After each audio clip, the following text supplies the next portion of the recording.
The next slide that I'm going to show you is a world first, an image of the in situ remains discovered by University of Leicester archaeologists in the choir of the Greyfriars Church and excavated on Wednesday, the 5th of September 2012.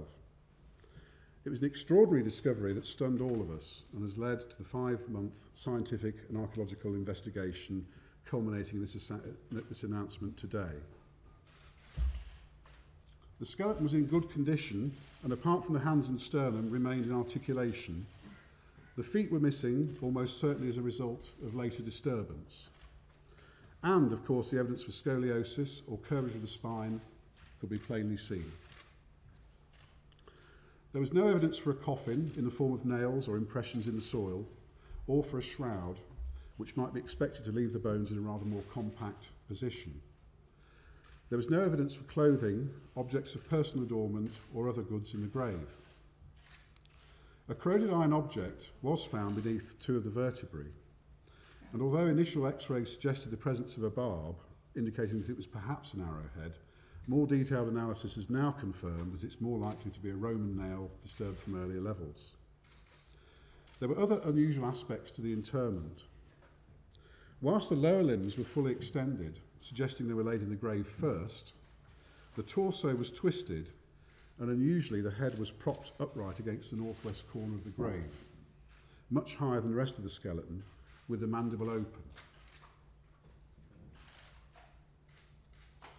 The lower left arm was flexed across the abdomen, whilst the right arm was slightly flexed beside the torso, the hands crossing, right over left, at the hip. Recent excavations of over 1,300 medieval burials elsewhere in Leicester have shown that individuals were mostly laid out with the arms extended by the sides, and only very rarely were they crossed at the wrists and laid over the pelvis in this way. This raises the interesting possibility that the hands of the Greyfriars individual were tied at the wrists at the time of interment, although this is impossible to prove through scientific study, as bindings would have decayed and would not leave any trace on the skeleton. Now, one of the first pieces of scientific analysis that we applied to the skeletal remains was radiocarbon dating, in the hope that this would provide confirmation that the individual died in the late 15th century, thereby ruling out the possibility that it was a much earlier burial.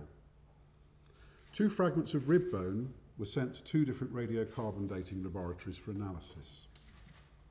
Both laboratories produced results in very close agreement and consistent with the contention that the individual could have died in 1485. Having combined the analysis from the 2 laboratories, the results provide a model date of 1455 to 1540.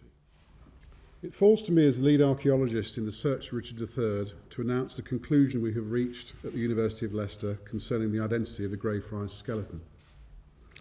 You have heard today the breadth of archaeological and scientific work that has been undertaken so far. We said from the outset that we would subject the remains to rigorous investigation.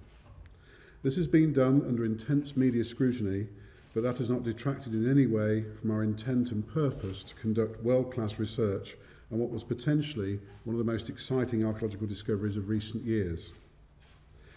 Each piece of evidence has been scrutinised, and the results of the different studies presented today have been considered by the team of specialists in order to reach a sound academic conclusion. This project has resulted in cross-disciplinary collaboration, which is a hallmark of the research conducted here at the University of Leicester and a key factor in our status as one of Britain's leading research universities.